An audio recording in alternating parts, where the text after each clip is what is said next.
అందరికీ నమస్కారం అండి. మా ఛానల్కి స్వాగతం. నా పేరు కృష్ణదీప్తి. ఈరోజు నేను చదవబోయే నవల నా నీవే నేనై 15వ భాగం. మీ అన్నయ్య పెళ్లి కుదిరింది, శుభమా అని ఇంట్లో వేడుక చేసుకుంటూ ఉంటే ఇంటి ఆడపడుచు కండదరి పెట్టడం ఎంత తప్పు చెప్పు. నా బంగారు తల్లి, నీ పాదం ఉన్న చోట ఆనందానికి ఏ లోటు ఉండదమ్మా. పద భోజనం చేద్దాం, నువ్వు రారా అన్నారు. శ్రీకాంత్ని కూడా వెంట పెట్టుకుని మోహనను తీసుకుని వెళుతూ జానకమ్మ. అప్పటిదాకా జానకమ్మ మాట్లాడిన మాటలు పడ్డ ఛాయముఖం అవమాన భారంతో కుంగిపోయింది. తల్లిని అలా చూసిన వసుంధర, అందుకే చెప్పాను జాగ్రత్తగా చూసుకుని స్పాట్ పెట్టాలి అని, నోటికొచ్చినట్టు మాట్లాడొద్దు అని. అసలు నా మాట విన్నావా? చూడు ఇన్ని మాటల్ని పడ్డావు అంది బాధగా తల్లిని పట్టుకుని. మీ నాన్న లాంటి అసమర్థుణ్ణి పెళ్లి చేసుకుంటే ఆ పెళ్ళానికి మిగిలేవన్నీ అవమానాలే. భాస్కరం గారు నాకన్నా వయసులో చాలా పెద్ద. ఆయన పర్వాలేదని, డబ్బున్నవాడు అని ఎలాగైనా నా గ్రిప్లో పెట్టుకోవాలని చాలా కష్టపడ్డాను. కానీ ఆ జానకమ్మ మహాజాణ. దానికి తోడు నాకు చదువు సరిగ్గా అవ్వలేదు. అదే ఉండుంటే ఆయన ఆఫీస్లోనైనా చేరి ఆయనను నా వలలో వేసుకుని ఉండేదాన్ని. తప్పనిసరి పరిస్థితుల్లో ఇదిగో మీ నాన్నని పెళ్లి చేసుకోవాల్సి వచ్చింది. గంతకు తగ్గ బొంత అని మీ నాన్నతో కలిసిపోయింది నాకు. ఏ బిజినెస్ని చూసుకుని పెళ్లి చేసుకున్నానో ఆ బిజినెస్ కాస్త టపా కట్టేసింది ఈయన గారి చెయ్యి పడగానే. ఇంకేం చేస్తాం, మళ్ళీ భాస్కరం గారి దగ్గరికి అప్పు కోసమని వెళ్ళాం. అప్పటికి శ్రీకాంత్ గారికి 12 సంవత్సరాలు, నీకు 7 సంవత్సరాలు. ఈ మోహన్ ఉందే దానికి 4 సంవత్సరాలు. అదేం కర్మమో, అది పుట్టగానే వీళ్ళందరికీ బాగా కలిసి వచ్చింది. ముందే వాళ్ళు శ్రీమంతులు, తరువాత ఇంకా వెలిగిపోయారు. ఆ భాస్కర్ గారి తండ్రి శ్రీకాంత్ పుట్టక ముందు భార్య పోయిందని సన్యాసిలాగా జీవితాన్ని గడిపారు. చిన్న మండువా ఇంటిలో పిల్లలకు దగ్గరగా ఉంటూ భాస్కర్ గారి పెళ్లి చేసి అంతకన్నా చిన్న గుడిసెలో ప్రశాంతంగా ఉండేవారు. శ్రీకాంత్ పుట్టిన తర్వాత బారసాలలు అవి చేసి కొడుకుకి బిజినెస్ అప్పజెప్పి తాను హిమాలయాలు అంటూ వెళ్ళిపోయాడు ఆయన. ఆ భాస్కర్ గారు కూడా తండ్రిలాగానే ఎక్కువగా ఆ ఊరిలోనే ఉండి తండ్రి ఉన్న ఆ ఇంటినే రెన్యువల్ చేయించి అక్కడే స్థిరపడిపోయాడు. ఇప్పటికీ ఆయన అక్కడే ఉన్నాడు. మేమంతా ఆ భాస్కర్ తండ్రి బిజినెస్లో లాస్ అయ్యి తినడానికి కూడా దమ్మిడి లేకుండా చేశాడు అని అనుకున్నాం. కానీ కస్తూరి మొట్టమొదటి పుట్టినరోజు సందర్భంగా ఆ ఇంటికి వెళ్ళినప్పుడు అసలు విషయం మాకందరికీ తెలిసింది. ఆ సంపద, ఆ వేడుకకు వచ్చిన అతిథులను చూశాక ఇక మాకు ఏం జరిగింది అన్న విషయం చెప్పకనే అర్థమైంది. అప్పుడే అన్నీ ఆలోచించుకుని ఎలాగైనా భాస్కర్ గారి దగ్గరికి చేరటం కోసం ఆలోచించాను. కానీ ఉపయోగం లేకపోయింది అని అర్థమయ్యాక బయటకు వెళ్ళక తప్పలేదు. ఇక ఇప్పుడు నా వల్ల కానిది కనీసం నా కూతురు ద్వారా అయినా అవ్వాలి అని ఆశించాను. అందుకే వంశం నిలబెట్టే కొడుకు పుట్టకపోయినా నీలా అందంగా ఉన్నటువంటి కూతురు పుట్టినందుకు నా కల నెరవేరుతుందని, ఏనాటికైనా ఈ ఆస్తి నా చేతుల్లోకే వస్తుందని ఆనందించాను. కానీ అప్పుడు దాని అమ్మమ్మ నా పాలిట శత్రువైతే ఈరోజు ఆ అమ్మమ్మ మనవరాలు నా కూతురు పాలిట శత్రువయ్యింది. వసు, నాకు లేని చదువు నీకు వచ్చేలా చేశాను. వాడికి దగ్గరలో ఉండేలాగా ఎంబీఏ అని వాడు చదువుకున్న చోటే నీకు కూడా చదివించాను. ఆ మొహానికి వెతికి 1000 తలలు ఎత్తి మన కోసమే అన్నట్టుగా మ్యూజిక్, సింగరు అంటూ పోతోంది. అది ఎలా అయినా సరే ఈ ఇంటికి సంబంధించిన మొదటి వారసుని నువ్వే ఇవ్వాలి. వాడిని అడ్డం పెట్టుకుని ఆస్తినంతా మనమే చేతుల్లోకి తీసుకోవాలి. ఆ రోజు ఏ సంబంధం చూసి ఈ కస్తూరి, జానకమ్మ మిడిసిపడ్డారో అదే సంబంధం చెడినందుకు తల్లి కూతుళ్ళు కక్కలేక మింగలేక చావాలి. ఒకరి ముఖాలు ఒకళ్ళు చూసుకోలేక, పాడైన మోహన జీవితాన్ని చూసి తట్టుకోలేక ఏడ్వాలి. అప్పుడు నాకు మనశ్శాంతే అంది కూతురు వసుంధరను ఇంకా రెచ్చగొడుతూ. అమ్మా, ఇంత గొడవ జరిగాక ఇప్పుడు శ్రీకాంత్ నాకు ఉద్యోగాన్ని ఇస్తాడా? అలా ఎలా కుదురుతుంది అడిగింది వసుంధర. హో సిప్పుచ్చిదానా, నా కూతురిలాగా మాట్లాడవే అంది నవ్వుతూ ఛాయ. ఏమోనమ్మా, నాకు మాత్రం భయం వేస్తోంది. ఇందాక చూసావా, కుటుంబం మొత్తం మోహన వెనకాల నిలబడింది. అలా కలిసి ఉన్నటువంటి కుటుంబంలో నుంచి మనుషుల్ని ఎలా విడదీస్తాం? అసలు నేను ఇక్కడికి వచ్చిన దగ్గర నుంచి శ్రీకాంత్ నా వైపు ఒక్కసారి కూడా సరిగ్గా చూడలేదు, సరిగ్గా మాట్లాడలేదు. నువ్వేమో చాలా చాలా ఆశను పెంచుకుంటున్నావు అంది వసుంధర. నీ మొహం, వాడు ఆ శ్రీకాంత్ గాడు పెళ్ళికి ముందే ఎంతమంది చుట్టూతా తిరిగేవాడు. అసలు ఆ మోహన్ను వెంట పెట్టుకుని మరీ నీ చుట్టూ తిరుగుతూ ఉండేవాడు కాదు. ఈరోజు పెళ్ళాం వస్తే మాత్రం మారిపోతాడా ఏంటి? ఈలోగా వాడి ఆఫీస్లో ఎలాగైనా ఉద్యోగాన్ని చూద్దాం పద అంటూ కూతుని తీసుకుని వెళ్ళింది ఛాయ. అందరి బంధువుల మధ్య నవ్వుతూ శ్రీకాంత్ తాతయ్య భాస్కర్ మధ్యలో కూర్చుని భోజనం చేస్తూ ఉన్న మోహనను చూసి కళ్ళల్లో నిప్పులు పోసుకున్నారు ఛాయ, వసుంధర నిజంగానే శ్రీకాంత్ ఆఫీస్లో ఉద్యోగాన్ని సంపాదిస్తుందా? శ్రీకాంత్ మోహన్ల అనుబంధం ఇలాగే ఉంటుందా? అంతకు ముందు జరిగిన విషయాలు ఏమీ తెలియనటువంటి కృష్ణమూర్తి, కస్తూరి అలా నవ్వుతూ భోజనాలు చేస్తున్న తమ కుటుంబాన్ని చూసి ఆనందపడుతూ, ఈ కుటుంబంలో కోడలు పిల్ల, ఆమె కుటుంబం కూడా కలిస్తే ఎంత ముచ్చటగా ఉంటుందో అనుకున్నారు. ఆ సందర్భాన కృష్ణ, మన పెళ్ళికి ఇలా నవ్వుతూ భోజనాలు చేసిన గుర్తు, మధ్యలో ఎన్నో మంచి రోజులు, మరెన్నో కష్టాలు, అన్నింటిలోనూ నాతో పాటు ఉన్నావు నువ్వు. మన పెళ్ళికి ముందు నువ్వు ఎలా ఉన్నావో ఈరోజు కూడా నాతో అలాగే ఉన్నావు. నీతో వైవాహిక జీవితం గురించి మా నాన్నను ఒప్పించిన రోజున పడిన బాధ, ఆయనను ఒప్పించాక పొందిన ఆనందం నాకు ఇంకా గుర్తే. నాన్నను ఒప్పించినప్పుడు నువ్వు మాట్లాడిన మాటలు ఇప్పటికీ నువ్వు నిలబెట్టుకున్నావు. థ్యాంక్స్ రా కన్నా.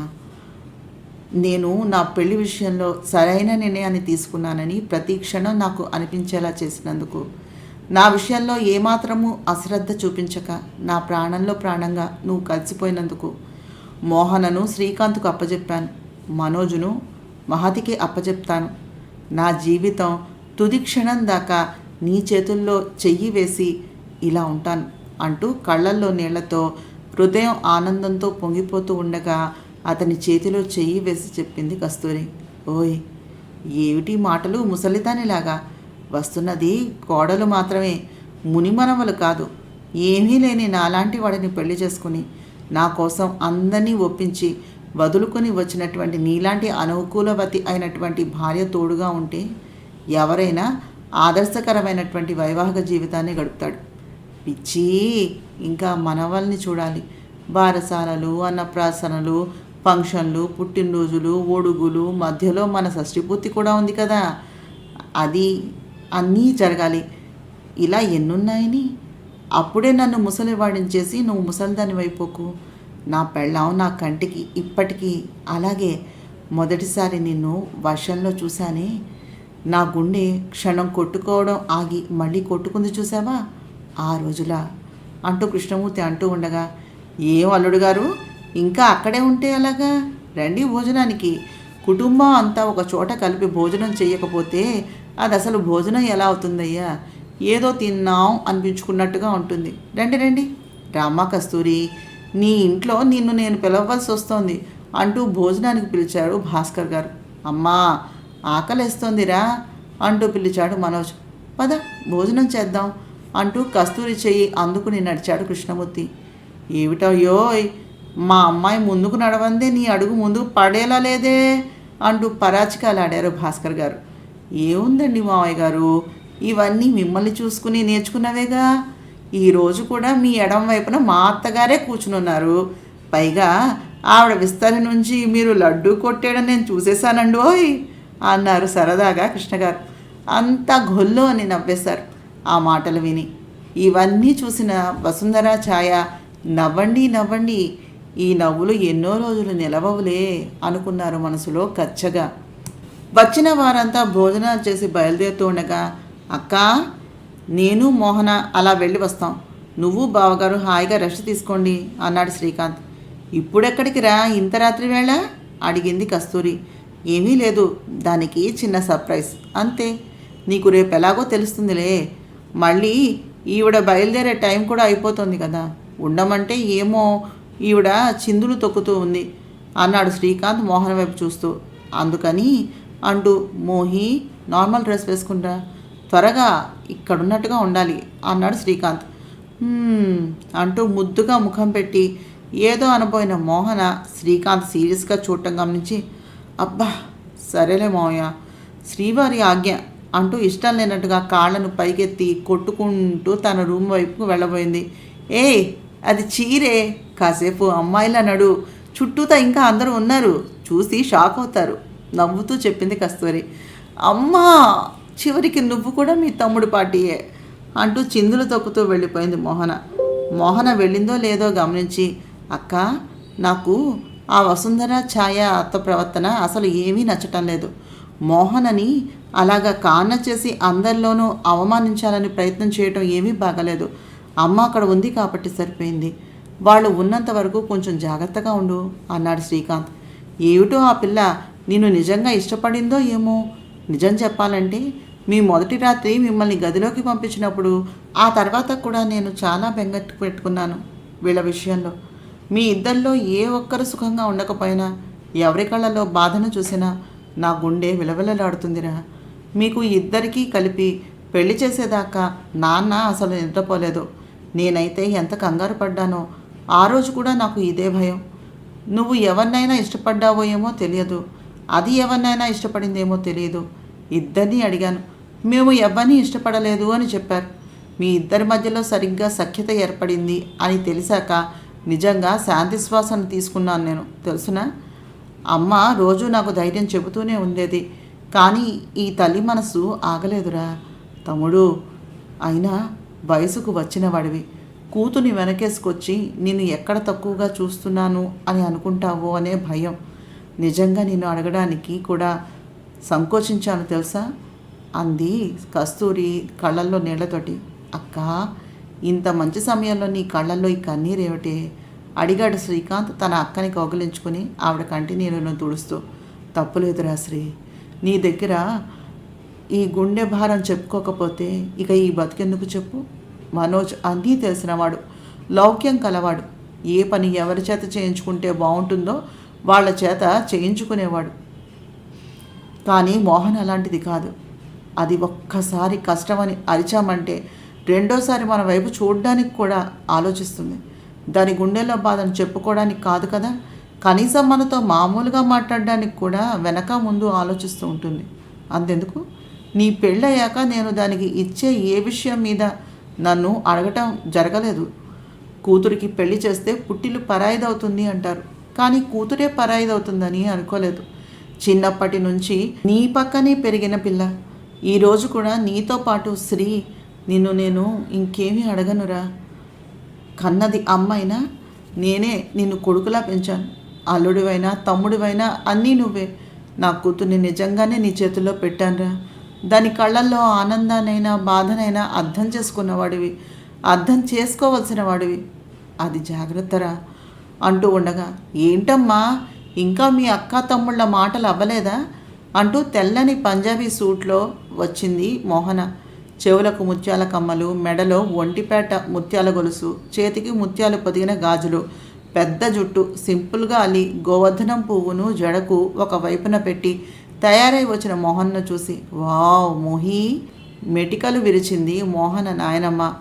అంతా ఆ డ్రెస్సులో తాను బాగుంది అన్నట్టుగా చూస్తూ ఉంటే సంతృప్తి చెందని మోహన ఎలా ఉంది అన్నట్టుగా శ్రీకాంత్ వైపు చూసి కళ్ళు ఎగరేసి అడిగింది.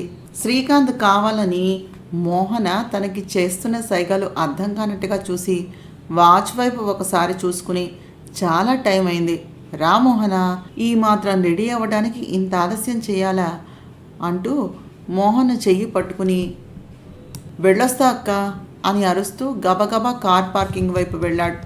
అతను వెళ్ళేసరికే డ్రైవర్ కారును పార్కింగ్ బయటకు తీసుకుని వచ్చి శ్రీకాంత్ వచ్చే సమయానికి తలుపు తెరిచి నిలబడ్డాడు. శ్రీకాంత్ వెనక డోర్ నుంచి ఎక్కకుండా డ్రైవర్ని వెళ్ళిపోమ్మని చెప్పి కారు ముందు డోర్ తెరిచి పట్టుకుని మోహన చేయి పట్టుకుని లాగి లోపల కూర్చోబెట్టి తాను మరొక వైపు డ్రైవింగ్ సీట్లో కూర్చుని కారును స్టార్ట్ చేశాడు. నేను అంత అలంకరించుకొని వస్తే శ్రీకాంత్ కనీసం తనను చూడడం కూడా చూడలేదు. మాట్లాడకుండా ఆలస్యమైందని అందరిలోనూ అనటాన్ని చూసి మోహన్కి విపరీతమైన కోపం వచ్చింది. మూతి బిగ్గించుకుని కూర్చుని ఏం చేయాలో తెలియక గోళ్ళని కొరుక్కుంటూ కూర్చోవడం మొదలెట్టింది. మోహన కోడెతాచులాగా బుసలు కొట్టడం వరకంటనే చూసినటువంటి శ్రీకాంత్, నీ కోపాన్ని ఇంకొక 10 నిమిషాలు సహించు మోహన, నీకు మంచి సర్ప్రైజ్ ఇస్తాను అని తనలో తాను నవ్వుకున్నాడు. మోహన కాసేపటిదాకా అదుపు చేసుకున్నా ఇంకా కోపాన్ని అదుపులో పెట్టుకోలేక మావయ్య అని పిలిచింది కోపంగా. శ్రీకాంత్ ఏమీ మాట్లాడకుండా ఏమీ వినపడనట్టుగా కామ్గా కారును డ్రైవ్ చేస్తున్నాడు. అది చూసిన మోహన్కి మరింత కోపం వచ్చింది. మావయ్య నిన్నే అంటూ కరిచేటట్టుగా అరిచింది మోహన. శ్రీకాంత్ చెవిలో వేలును పెట్టుకుని అబ్బా రాక్షసి, ఏమిటే ఆ అరుపులు కేకలు, ఇదేమైనా ఆడిటోరియం అనుకుంటున్నావా? కారు, కొంచెంసేపు నోరు మూసుకుని కూర్చోలేవు? ఈ మాత్రం రెడీ అవ్వడానికి ఎంత టైం తీసుకున్నావు అన్నాడు నిలదీస్తూ ఉన్నట్టుగా. ఈసారి మోహనకు కోపంతో పాటు ఏడుపు కూడా వచ్చింది శ్రీకాంత్ అన్న మాటకు. చి చింపాంజీ, కోతి, కొండముచ్చు అంది తిడుతూ మోహన. శ్రీకాంత్ నవ్వుతూ అవన్నీ ఇంచుమించుగా ఒకటే రకమే, మనిషికి పూర్వం జాతులేనే పిచ్చి అన్నాడు కావాలని మోహనను రెచ్చగొడుతున్నట్టుగా. అని ముక్కు చీతి గాడిద, అడ్డగాడిద, నిలువు గాడిద, కంచర గాడిద, చోరల గాడిద, గాడిద గాడిద అంటూ అందుకుంది మోహన. ఆహా, ఎంత అభిమానాన్ని చూపిస్తున్నావే నా పెళ్ళాం గాడిద అన్నాడు శ్రీకాంత్. మన జాతి గురించి మనకే బాగా తెలుస్తుంది అన్నాడు ఇంకా ఏడిపిస్తూ శ్రీకాంత్. అంతే, ఇంకా మోహన కోపంగా మూతి వంకరగా తిప్పి మామయ్య కారాపై, నేను దిగిపోతాను, లేకపోతే ఇక్కడి నుంచి దూకేస్తా అంటూ బెదిరించింది శ్రీకాంత్ని. శ్రీకాంత్ వెంటనే కారుని రోడ్డు సైడ్కు ఆపి మోహన డోర్ తెరవడానికి ట్రై చేసే లోపల మోహనను దగ్గరకు లాక్కుని ఆమె పెదవులను తన పెదవులతో మూసేసి అర్జెంటుగా మొత్తం కారంతా లాక్ చేశాడు. కోపంతో అతని చేతులలో గింజుకుంటున్న మోహన కాసేపటికి ఇక తన ప్రతిఘటనకును ఆపింది. అది గమనించిన శ్రీకాంత్ మోహన పెదవులను వదిలి, ఈ డ్రెస్సులో చాలా బాగున్నావురా కన్నా, ఈ మాటలైనా నువ్వు వినాలని అనుకుంటున్నది అన్నాడు ఆమె బుగ్గలపై మళ్ళీ చిన్న ముద్దు పెట్టి. ఇక్కడ ఎవ్వరూ నీ దొంగ పొగడ్తల కోసమని ఎదురు చూడటం లేదు, నన్ను దింపితే నేను వెళ్ళిపోతాను అంది మోహన చేతులు కట్టుకుని కోపంగా చూస్తూ. ఎందుకే ఇంకా నటిస్తావు? నా ముద్దుకు నీ కోపం కరిగిపోలేదు అడిగాడు అమాయకంగా ముఖం పెట్టి నిలదీస్తున్నట్టు. అబ్బా ఏం పెట్టాడమ్మా ముఖాన్ని, ఎంత అమాయకుడో అంది చేతులు తిప్పుతూ కసిగా చూస్తూ మోహన. అబ్బా, నేనేదో నీ కోసమని బయటకు నిన్ను తీసుకుని వస్తే నువ్వేమో నన్ను నోటికి వచ్చినట్టుగా మాట్లాడుతున్నావు. సరే అయితే పద పోదాం అన్నాడు కోపంగా చూస్తూ శ్రీకాంత్. అమ్మా నేను ఒప్పుకోను, నన్ను ఎక్కడికో తీసుకెళ్తానో తీసుకెళ్ళు అంతే అంది మోహన బొంగముద్దు పెట్టి. సరే అయితే నువ్వు నోరు మూసుకుని కూర్చోవాలి వెళ్ళేదాకా. నోరే కర్మ, కళ్ళను కూడా మూసుకుని కూర్చుంటాను, హాయిగా పడుకుంటాను.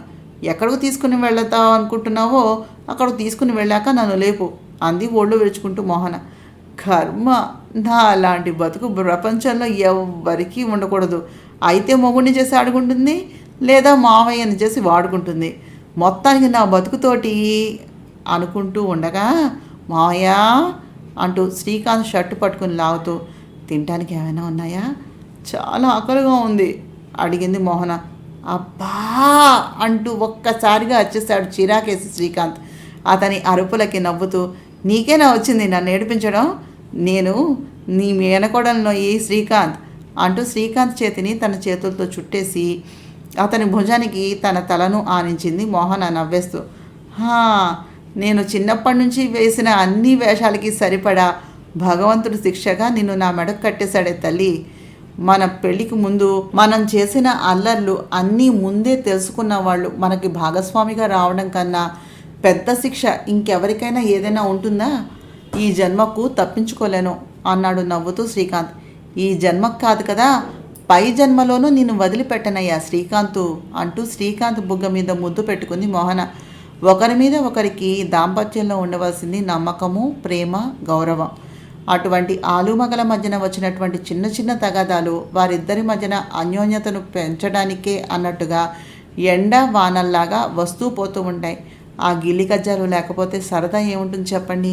ఇంతకీ శ్రీకాంత్ మోహన్ని ఎక్కడికి తీసుకెళ్తున్నాడు? మోహన అలా శ్రీకాంత్ బుగ్గకి ముద్దు పెట్టగానే, అబ్బా మోహి, గర్ల్ ఫ్రెండ్ అయినా పెళ్ళామైనా అడగకుండా ఇచ్చిన ముద్దులో ఒక కిక్కు ఉంటుంది.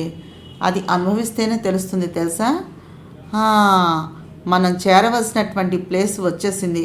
నడు ఇంకా అంటూ కారును ఆపాడు శ్రీకాంత్. ఎక్కడికి మావయ్య అంటూ కంగారుగా బయటకు దిగబోయిన మోహన చేయి పట్టుకుని ఆపి, కాసేపు కళ్ళు మూసుకో అన్నాడు శ్రీకాంత్. ఇక్కడ దాకా వచ్చాక ఏమిటిది అంది బొంగమూతి పెట్టుకుని మోహన. అబ్బా కళ్ళు మూసుకుని ఉండు, 2 నిమిషాలు చాలు అంటూ మోహన కళ్ళను తన చేత్తో మూసుకుని ఉంది అని కన్ఫర్మ్ చేసుకున్న తర్వాత కారు దిగినటువంటి శ్రీకాంత్ గబగబా మోహన వైపు వచ్చి కార్ డోర్ ఓపెన్ చేసి, రా నా చెయ్యి పట్టుకుని అని పిలుస్తూ ఆమె కళ్ళకు గంతలు కట్టి, ఇక చేతులు వదిలేసే, దా నా చెయ్యి పట్టుకో అన్నాడు. వస్తున్నా అని నవ్వుతూ శ్రీకాంత్ వెంట నడిచింది మోహన. శ్రీకాంత్ వెంట అతను నడిపించిన ఎత్తులు పల్లాలు అన్నీ ఎక్కింది మోహన జాగ్రత్తగా. శ్రీకాంత్ పక్కనే నిలబడింది. కాళ్ళ కింద భూమి కదులుతున్నట్టుగా అనుభూతి. అమ్మో మావయ్య అంటూ అతనిని గట్టిగా పట్టుకుంది. వచ్చేసాం ఉండు అంటూ మోహన తలను గుండెలకు చేర్చుకుని కాసేపు ఆగాక ఆమె కళ్ళ గంతలను విప్పి, ఇప్పుడు కళ్ళు తెరువు అన్నాడు శ్రీకాంత్. నవ్వుతూ కళ్ళు తెరిచిన మోహన తను ఉన్న ప్రాంతాన్ని చూసి ఒక్కసారిగా గట్టిగా శ్రీకాంత్ భుజం పట్టుకుని భయంగా, అమ్మో నా వల్ల కాదు మావయ్య ప్లీజ్ అంటూ అరవటం మొదలుపెట్టింది. చి నోర్మయ్, ఎన్ని ఊహించుకుని ఇక్కడ తీసుకుని వచ్చాను తెలుసా, రొమాంటిక్గా ఉంటాం అనుకుంటే నువ్వేంటి అంటే తీసుకుపో అంటూ వెతభాషలు వేస్తున్నావు అన్నాడు శ్రీకాంత్ కోపంగా. నిజంగా నాకు భయంగా ఉంది మావయ్య ప్లీజ్ అంది మోహన శ్రీకాంత్ను బతిమలాడుతూ. శ్రీకాంత్ కొత్తగా అమ్యూజ్మెంట్ పార్కు ఒకదానిని ఆ ప్రాంతంలో ఏర్పాటు చేయించాడు. అంతేకాక దానిని హనీమూన్ స్పాట్గా కూడా ఏర్పాటు చేయించాడు. ఆ చుట్టుపక్కల టూరిజంను డెవలప్ చేసేలాగా ఏర్పాట్లు జరిగాయి.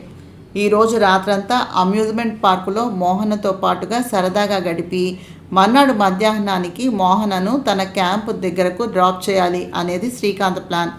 అందుకే మోహనను తీసుకుని అమ్యూజ్మెంట్ పార్కులో ఉన్నటువంటి అతిపెద్ద రైడ్లో నిలబడి మొత్తం అమ్యూజ్మెంట్ పార్క్ అంతా కనిపించే స్పాట్లో మోహన కళ్ళను తెరిపించి ఆమె కళ్ళల్లో కనిపించే ఆశ్చర్యాన్ని చూడాలని అక్కడ ఉన్న వారం రోజులుగా, అంతకుముందు 4 నెలలుగా చాలా కష్టపడ్డాడు శ్రీకాంత్. కానీ గంతలు తెరిచే సమయానికి మోహన కళ్ళల్లో ఉన్నటువంటి భయం తాలూకా నీడలు చూసిన శ్రీకాంత్కు ఒళ్ళు మండిపోయింది. నా కర్మ అంటూ 2 చేతులు పిడికిలిగా బిగించి కోపాన్ని అదుపు చేసుకుని తన ఫోన్ తీసి మేనేజర్కు కాల్ చేస్తా ఉండు అంటూ ఫోన్ నొక్కబోయాడు. శ్రీకాంత్ కళ్ళల్లో కనిపించిన నిరాశను చూసి మోహన ఒక్క నిమిషం తనను తాను కంట్రోల్ చేసుకుని, మావయ్య ఇలా చూడు అంటూ శ్రీకాంత్ గడ్డం పట్టుకుని తన వైపుకు అతని ముఖాన్ని తిప్పుకుని 2 చేతులతోనూ తన చెవులను పట్టుకుని, సారీ మావయ్య, నాకు చిన్నప్పటి నుంచి ఇలాంటి ఎత్తులంటే భయమని నీకు కూడా తెలుసు కదా, నా పక్కన ఉన్నది నువ్వు కాబట్టి ఇలా ఉన్నా కానీ అదే ఇంకొకరైతే ఈ పాటికి ఎంత అల్లరి చేసేదాన్నో తెలుసా అంది ముద్దుగా చూస్తూ. అది చూసిన శ్రీకాంత్ మోహన చెవుల దగ్గర నుంచి చేతులను తీసి, నీకు భయం వేస్తే పట్టుకోవాల్సింది నా నడుముని, నీ తల ఉండవలసింది నా గుండెల మీద, అంతేగాని ఇలా అరిచి గొడవ చేస్తావా అడిగాడు శ్రీకాంత్. సారీ చెప్పా కదా అంది మోహన. ఇప్పుడు చూడు అంటూ శ్రీకాంత్ చేతులతోటి చప్పట్టు కొట్టాడు. అప్పటి వరకు అవసరమైన లైట్లతోటి ఉన్నటువంటి అమ్యూజ్మెంట్ పార్క్ అంతా ఒక్కసారిగా చుట్టూ లైట్ల వెలుతురుతో నిండిపోయింది. వావ్ మావయ్య సూపర్ ఉంది అంటూ చిన్నపిల్లలాగా సంబరపడింది మోహన. వారం రోజుల ముందు మా ఆవిడ హనీమూన్కి నన్ను తీసుకుని వెళ్ళవా అని అడిగింది. అందుకే ఆ స్పాట్ని మా ఆవిడ దగ్గరకు తీసుకుని వచ్చాను. అర్థమవుతోందా అడిగాడు శ్రీకాంత్ మోహన 2 బుగ్గలపై చేతులు వేసి. శ్రీకాంత్ చెప్పిన మాట విన్న మోహన కళ్ళు ఆనందంతో మెరిశాయి. మావయ్య అంటూ శ్రీకాంత్ను ఇంకా గట్టిగా కౌగిలించుకుని, త్వరగా వెళ్దాం, రైడ్ నుంచి బయటకు వెళ్దాం అంటూ గొడవ చేసింది. చిన్నపిల్లలాగా గొడవ చేస్తున్న మోహనను చూసి అక్కడ ఉన్న అన్ని రైడ్లను చూపించి ఆమె ఎక్కడికి వెళ్దామంటే అటు తిప్పి ఆ తర్వాత వాటర్ రైడ్స్ వైపు తీసుకుని వెళ్ళి అక్కడ మోహన చేత స్విమ్ సూట్ వేయించి రాత్రి ఇద్దరూ ఏకాంతంగా అక్కడ గడిపి లేట్ నైట్ వారి కోసం ప్రత్యేకంగా ఏర్పాటు చేయించినటువంటి రూమ్లో ఆనందంగా గడిపిన తర్వాత మర్నాడు మధ్యాహ్నం కస్తూరి ఇంటి నుంచి మోహనను తీసుకుని మోహన క్యాంప్ దగ్గర దిగబెట్టాడు శ్రీకాంత్. మనం నిజంగా ప్రేమించిన మనిషిని ఆనందంగా ఉంచడానికి ఖచ్చితంగా సమయం దొరుకుతుంది. శ్రీకాంత్ చేసింది కూడా అదే. మోహనను వదలలేక అకామిడేషన్ దగ్గర దిగపెట్టి తాను ఇంటి వైపు వెళ్ళిపోయాడు శ్రీకాంత్. మధ్య మధ్యలో ఫోన్ కాల్స్, కుదిరితే చిన్న చిన్న ఔటింగ్స్ తోటి మినీ ప్రాజెక్ట్ కంప్లీట్ చేసింది మోహన. ఈ మధ్యన వసుంధర ఎక్కువ సమయం వాట్సాప్లో మోహన, శ్రీకాంత్, మనోజ్, అలేఖ్య, వసుంధరలు దూర బంధువు ఒక అమ్మాయి, ఇంకా కొంతమంది దగ్గర వయసులో ఉన్నటువంటి ఈ తరం వారసులందరినీ కలుపుతూ ఒక గ్రూప్ తయారు చేసింది. అందులో భాగంగా పలకరించినట్టుగా మోహనతో పాటుగా అందరితోనూ కాంటాక్ట్లో ఉండడం మొదలుపెట్టింది. వసుంధర అలా గ్రూపును మెయింటైన్ చేయడంలో ఉన్నటువంటి అసలు కీలకానికి అర్థం కాని మోహన మాత్రం వసుంధరతోటి ప్రతి విషయాన్ని చర్చించి చెప్పడం మొదలుపెట్టింది. ఒకరోజు శ్రీకాంత్ తల్లి జానకమ్మ గారి దగ్గరికి వెళ్ళి ఛాయ, వసుంధర ఇద్దరు వసుంధర ఉద్యోగం కోసమని శ్రీకాంత్ కంపెనీలోనే శ్రీకాంత్ దగ్గర పని నేర్చుకోవాలి అని, అతని వద్ద ఉద్యోగం చేసినట్లయితే వసుంధర రక్షణ కోసం తాము ఆలోచన చేయవలసినటువంటి పని ఉండదు అని చెప్పారు. కానీ జానకమ్మ గారు కొంతవరకు విషయాన్ని గ్రహించి అది మోహన, శ్రీకాంత్ల ఇష్టమని, ఆ కంపెనీతోటి తనకు ఎటువంటి లావాదేవీలు లేవు అని చెప్పడం జరిగింది. తాము నోరు తెరిచి అడిగినప్పటికీ జానకమ్మ గారు అలా మాట్లాడటం ఎంతమాత్రమూ నచ్చలేదు ఛాయా, వసుంధరలకు. సరేలే అక్క, నువ్వు అన్నట్టుగానే డైరెక్ట్గా శ్రీకాంత్ని అడుగుతాను పదవే అంటూ వసుంధరను తీసుకుని వెళ్ళిపోయింది ఛాయ. ఇంతలో మోహనను ఇంటికి తీసుకురావడం కోసం హడావిడిగా బయలుదేరుతున్న శ్రీకాంత్ కనిపించాడు వాళ్ళకి. ఎప్పుడూ ఉండేలాగా బిజినెస్ సూట్లో కాకుండా టీషర్టు, జీన్సు, కళ్ళకు గాగుల్స్ పెట్టుకుని కంగారుగా వెళ్ళిపోతున్న శ్రీకాంత్ను చూసిన వసుంధర, అమ్మా అడిగో బావా అంటూ ఛాయ మాటైనా వినక శ్రీకాంత్ వెంటపడి బావా బావా అని పరిగెట్టింది. అప్పటికే మోహనను తీసుకురావటానికి వెళ్ళటం ఆలస్యం అయినందువల్ల కంగారులో ఉన్న శ్రీకాంత్ వెనక ముందు చూసుకోకుండా కారును స్టార్ట్ చేస్తాడు. బావా బావా అంటూ పరిగెడుతున్న వసుంధర మాట అతని చెవిని చేరనే లేదు. ఆమె కారు వెనకనే చేరే సమయానికి కారు పార్కింగ్ ప్లేస్ నుంచి కోట తలుపుల వరకు చేరిపోయింది. కారు పొగ వసుంధర ముఖాన చేరటంతో చిరాకుగా కాలుతో నేలను తన్ని, ఛీ ఒక్క నిమిషం ఆలస్యమైంది అంతే వెళ్ళిపోయాడు అంటూ ఛాయ వైపు చూసింది. అదృష్టం బాగుంటే వాడే వెతుక్కుంటూ నీ ఒళ్ళోకి వచ్చి పడతాడు పద అంటూ కూతురు వీపును నిమిరి, ఇంతలో మనం ఓడిపోయింది ఏమీ లేదు పదా అంటూ కారెక్కింది. శ్రీకాంత్ మోహనను తీసుకురావడానికి వెళ్ళేటప్పటికీ ఆలస్యం అయినందువల్ల మోహన శ్రీకాంత్ను చూడగానే తల విసురుగా పక్కకు తిప్పుకుంది. అది చూసిన శ్రీకాంత్ తనలో తాను, చచ్చిందిరా గొర్రె, ఇప్పుడు ఈవిడ గారిని ప్రసన్నం చేసుకోవటానికి ఎంత సమయం పడుతుందో ఏమో, ఛ కర్మ, నాకు మంచి సెక్రటరీ దొరికేదాకా ఈ ప్రాబ్లం తీరేలా లేదు, ఇప్పుడు ఇదంతా దీనికి ఎలా చెప్పుకోవాలో ఏమిటో అనుకున్నాడు. మోహన సారీరా, అనుకోకుండా లేట్ అయిపోయింది అంటూ డ్రైవర్ కారుని ఆపే లోపల గబగబా తలుపు తెరుచుకుని బయటకు వచ్చేశాడు శ్రీకాంత్. అప్పటికే మోహన్ చాలా మిసురుకాసు ఇచ్చింది శ్రీకాంత్కి.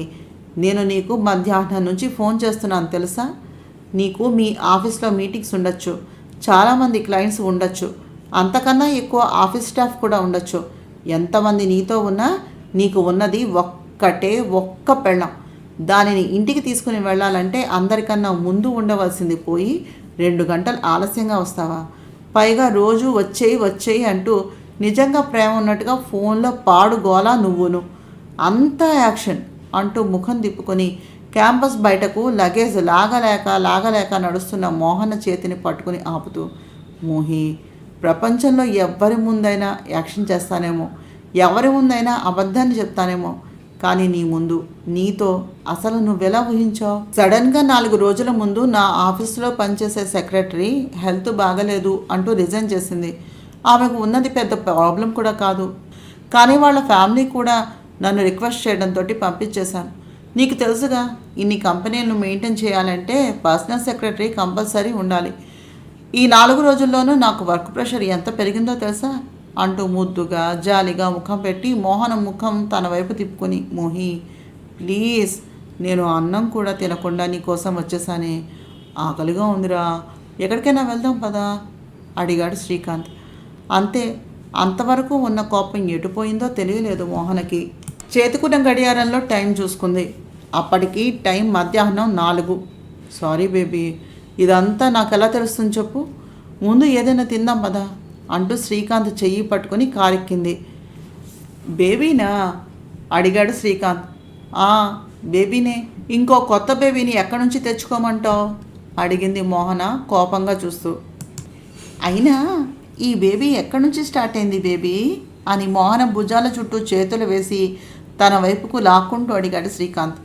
నా మొగుడు నా ఇష్టం అప్ప, నా ఇష్టం వచ్చినట్టుగా పిలుచుకుంటాను. ఎలా పిలిస్తే అలా పిలిపించుకోవాలి, పలకాలి. అర్థమైందా మిస్టర్ అంటూ తన క్లచ్లో ఉన్నటువంటి చాక్లెట్ కవర్ని తీసి శ్రీకాంత్ నోటికి అందించింది. ఇప్పుడు ఇదెందుకే అంటూ తిన్నాడు శ్రీకాంత్. నా దగ్గర ప్రస్తుతానికి తినడానికి ఏమీ లేవు మావయ్య, ఉన్నది చాక్లెట్ మాత్రమే. నువ్వేమో ఏమీ తినలేదన్నావుగా, ఆకలిగా లేదా అంటూ ఇంకో బైట్ నోటికి అందించింది. ఓయ్ ఏం పెళ్ళామైనా మొగుడికి ఇలా పెడుతుందా అడిగాడు కొంటెగా చూస్తూ శ్రీకాంత్ మోహనని. అవునా, నాకెలా తెలుస్తుంది చెప్పు, నాకు మొదటిసారే కదా పెళ్ళయింది అంది మోహన అంతకన్నా కొంటెగా శ్రీకాంత్ వైపు చూస్తూ. కౌంటర్ వేయడానికి అస్సలు టైం తీసుకోవే కోరివి దెయ్యం అంటూ మోహనను కౌగిలించుకున్న శ్రీకాంత్ మెల్లగా ఆమె చెవిలో చాక్లెట్ పెళ్ళాం పెదవుల మధ్య పెట్టుకుని మొగుడి పెదవులకు అందించాలి, అర్థమైందా అంటూ శ్రీకాంత్ తన నుదురుతోటి మోహన నోటి మీద ఢీకొడుతూ చెప్పాడు. కుదిరితే ఇలాగ వేషాలు వేయమని కూడా చెప్పాడు, అవునా అంది మోహన నవ్వేస్తూ. అదంతా సరే కానీ చాక్లెట్ అన్నాడు శ్రీకాంత్. తిను అంటూ చేతితో నోటికి అందించింది మోహన. నేను నీకు ముందే చెప్పాను ఇలా కాదు అని అన్నాడు శ్రీకాంత్ మోహనను మరింత దగ్గరగా తీసుకుంటూ. మావయ్య అంది మోహన ఘారంగా. అయినా అస్తమా అటు మావయ్య మావయ్య ఏంటి మోహన, చక్కగా పేరు పెట్టి పిలవరాదు అన్నాడు శ్రీకాంత్ మోహన బుగ్గలు కొరుకుతూ. అబ్బో అమ్మమ్మ తాతయ్య వింటే మళ్ళీ పెళ్లి చేస్తారు నాకు నీకు అంది మోహన. చెయ్యనివే తొక్కలో పెళ్ళి ఎప్పుడో కరోనాలో చేసుకున్నాం. ఈసారి మన సాంప్రదాయాలే కాకుండా మెహందీ హల్దీ అన్నీ చేసుకుందాం, అన్ని సాంప్రదాయాల్లోనూ అన్ని వేడుకలు కలిపి చేసుకుందాం అన్నాడు శ్రీకాంత్. అది విన్న మోహన నవ్వేసింది. ఏ మోహి పేరు పెట్టి పిలవరా అన్నాడు శ్రీకాంత్. శ్రీ అంది మోహన సిగ్గుతో. కాదు శ్రీకాంత్ అన్నాడు నవ్వేస్తూ. శ్రీకాంత్ చాలా నాన్న అడిగింది మోహన. అమ్మ వాళ్ళు ఏదైనా అన్నా పర్వాలేదు కానీ నాకు శ్రీకాంత్ అని నీతో పిలిపించుకోవాలని ఉంది. నువ్వు పదే పదే శ్రీ శ్రీ అంటూ నన్ను పిలుస్తూ ఉంటే వినాలనుంది అన్నాడు శ్రీకాంత్. అవును, ఎలా జరిగింది నీ మినీ ప్రాజెక్ట్ అడిగాడు టోటల్గా శ్రీకాంత్. అంతా బాగానే ఉంది, సరదాగానే జరిగింది చెప్పింది మోహన. నీ మొహం, ఏదైనా నేర్చుకున్నావా అని నేను అడిగింది అన్నాడు శ్రీకాంత్. ఏదో నేర్చుకున్నానని అనుకుంటున్నాను మావయ్య అంటూ మోహన చెబుతూ ఉండగా మోహన ఫోన్కి కాల్ వచ్చింది. అది విన్న మోహన ఒక్క నిమిషం అంటూ ఫోన్ చూసి ఇప్పుడు ఇది చేసిందేంటి అని ఫోన్ ఎత్తింది. ఇంతకీ కాల్ చేసింది ఎవరు? నా నీవే నేనే నవలను చదువుతున్నాను. నా ప్రయత్నం మీకు నచ్చినట్లయితే తప్పకుండా మా ఛానల్ సబ్స్క్రైబ్ చేసి షేర్ చేసి లైక్ చేసి కామెంట్ చేయండి. తప్పకుండా కామెంట్ చేయండి. అలాగే అందరూ సబ్స్క్రైబ్ చేసుకోండి. నమస్తే.